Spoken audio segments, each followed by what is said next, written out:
Satish Prakash ji, management और administrative issue से आगे जाके बात करता हूं। आप बड़े दलित मुस्लिम अलायंस के समर्थक रहे हैं, मुझे बताइए आपने आज तक विरोध क्यों नहीं किया कि अलीगढ़ में दलितों को आरक्षण क्यों नहीं मिलता है? आपने इसके खिलाफ आवाज क्यों नहीं उठाई? प्रोफेसर सतीश प्रकाश, मुझे इसमें बड़ा गिला है आपसे कि आप दलितों के हक के लिए नहीं खड़े होते हैं। अलीगढ़ मुस्लिम यूनिवर्सिटी आरक्षण नहीं देता और आप खामोश रहते हैं। दीपक जी, ये सवाल मुझसे नहीं, देखो दीपक जी, अल्पसंख्यक संस्थान जो है भारत का ही हिस्सा है। देखिए अलीगढ़ को, आप अभी कुछ लोग ये कह रहे थे कि अलीगढ़ में आना प्रधानमंत्री जी की शान का हिस्सा है।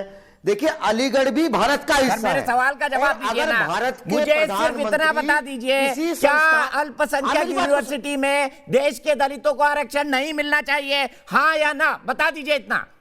निश्चित मिलना चाहिए। तो मिल क्यों नहीं रहा? बताइए ना, दलित चिंतक जी बताइए ना, मिल क्यों नहीं रहा? संस्थान हो वहां रिजर्वेशन होना चाहिए। देश के प्रधानमंत्री जी ने पिछले 7 साल में वहां जिन्ना की तस्वीर होगी या ना होगी इसके ऊपर चर्चा की है ना। अगर सुनिए, वो प्रधानमंत्री ने जिन्ना की तस्वीर के बारे में क्या बोला?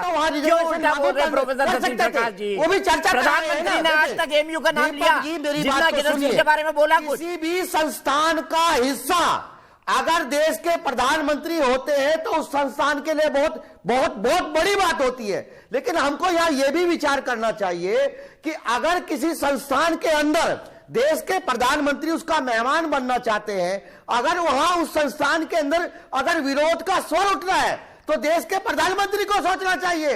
अभी नरेंद्र मोदी जी को आरएसएस के प्रधानमंत्री नहीं है या वो बीजेपी के प्रधानमंत्री नहीं है, उनको इस डायलेमा से बाहर निकलना चाहिए।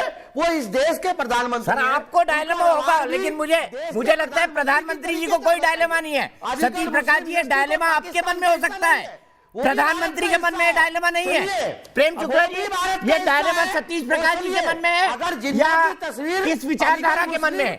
यूनिवर्सिटी के अंदर आपको दुख देती है तो आप मुझे ये भी बताइए। सर आप अब लगाइए ना जिन्ना की तस्वीर आप अपने घर में, किसने रोका है? सतीश जी अपना होश खो चुके हैं। वो आपको ठीक नजर आता है? सुनिए सर, आप लगाइए ना जिन्ना की तस्वीर अपने घर में, पूजा करिए, आरती उतारे, कौन रोक रहा है? विचारधारा की बात है। सीधे चलता हूँ प्रेम शुक्ला जी के पास। प्रेम शुक्ला जी, डायलेमा किसके मन में? उनकी हिम्मत नहीं है तो आप किसानों पे जाएंगे।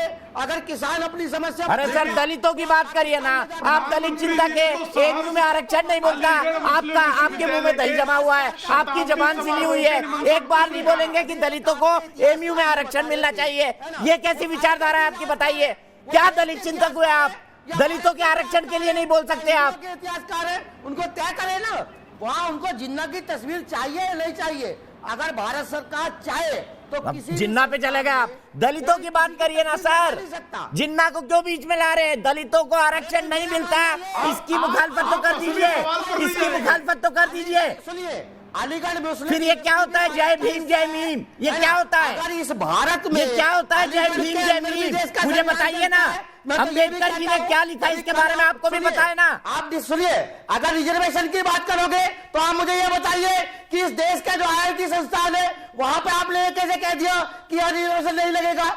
आप SC ST के रिजर्वेशन को सिर्फ एमयू तक क्यों सीमित करना चाहते हैं? ये देखिए, अब मचलने लगे, अब मचलने लगे प्रोफेसर सतीश प्रकाश जी।